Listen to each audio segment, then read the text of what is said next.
Hello people, I'm back with an update for the Fire Mage guide after having played the Nighthold raid several times. I'm liking the tier set so far and I'd like to share with you guys the impact it has on the Fire Mage gameplay. We'll start with stats, followed by the best tier pieces, best legendaries, relics, enchants and gems.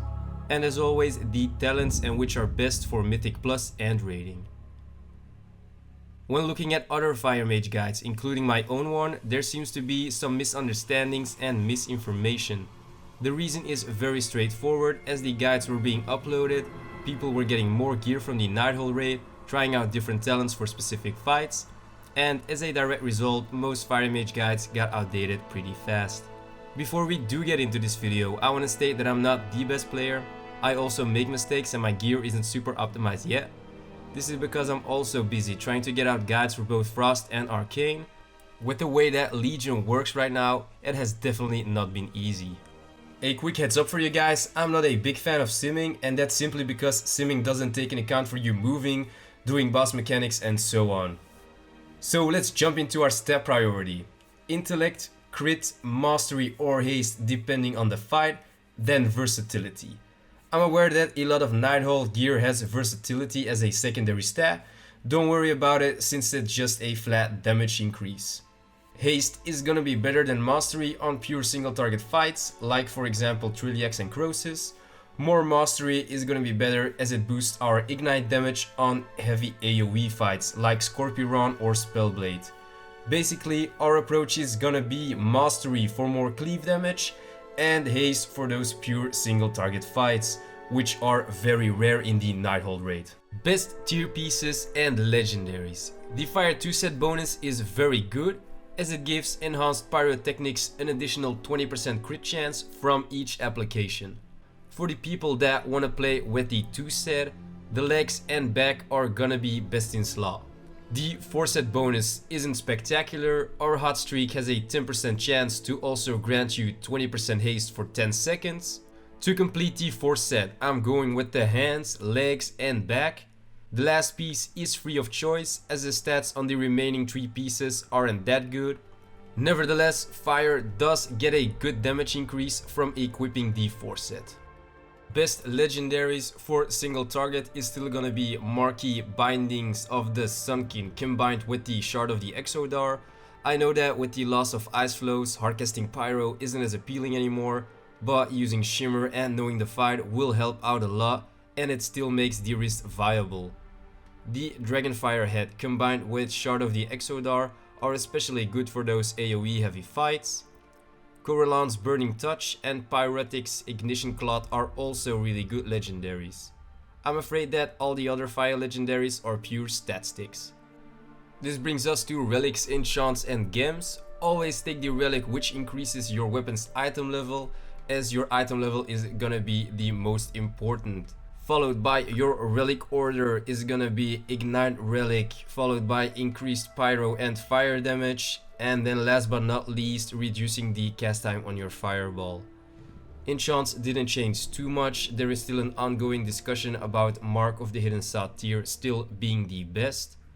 Gems speak for themselves. Take the 200 int one, the other ones may vary depending on your stats. Deadly Grace and Prolonged Power are tied when it comes to damage. Maybe Deadly Grace is slightly better, but I'm using Prolonged Power since the difference is hardly noticeable and Deadly Grace is still quite expensive. The Fire Mage talents. I'm gonna cover everything from single target and AoE fights. Obviously, I will also mention our dungeon spec. Tier 15 Pyromaniac when we are going pure for that single target DPS. But most fights in the Nighthold raid are cleave fights, so configuration is gonna be better. Also for dungeons, you want to take configuration.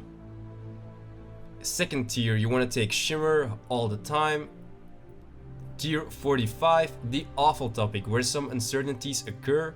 Do I take Rune of Power or Mirror Image? Let me clarify for you guys. If you have a fight where ad spawn, like Spellblade for instance, Rune of Power would be better in my opinion, combined with your Combustion, Meteor or Cinderstorm, Living Bomb and Flame Strike. Because all of these spells would benefit from the damage increase and your most damage output would be during the ad phase. Mirror Image should be taken on single target fights or fights that have 2 or 3 adds, but when more adds come into play, Rune of Power will be better as fire is just too strong on AoE damage. Same goes for dungeons, Rune of Power will be more fitting. Tier 60, Alexstrasza's Fury or Flame On. If you have the legendary head, go ahead and take Alexstrasza's Fury, as it is also incomparable for ad fights. I stick with Flame On since I don't have the legendary head. Tier 75, you want to take Frenetic Speed.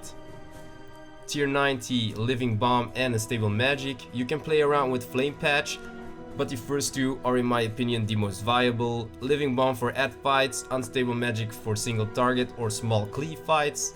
Living Bomb is the best for dungeons. In the last tier, Kindling is gone since we no longer try to smash everything in that one combustion window. Skilled people can play with Cinderstorm, taking into account that you can let every Cinder hit a target. For the lazy people or people that want to play safe, go with Meteor. In dungeons, both can be played. I'm going to show you guys the rotation with Conflagration, Mirror Image, Flame On, Unstable Magic and Meteor, as these will be your go-to talents on most bosses within the Nighthold raid. Before the pull, you want to take a pre-pot, precast Fireball, Mirror Image, Combustion, try to reach a high Pyretic Incantation stack for that juicy Meteor damage. 5 stacks would be ideal. Drop your Meteor, get some nice instant pyros during your combustion, you all know the drill. When combustion ends, cast Fireball. When heating up, use your Fire Blast or Phoenix Flames to get off those instant pyros, together with your Fireball. During this phase, your Meteor will also come off cooldown. Get it off when you reach those 5 incantation stacks. Make sure that when Mirror Image and Combustion come off cooldown, you have some Fire Blast and Phoenix Flames charges ready for those instant pyros. Do make sure that you have a heating up rock when you're about to combust.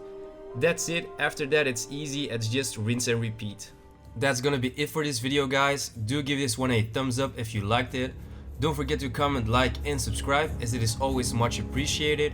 Thank you guys so much for watching, and I see you next time.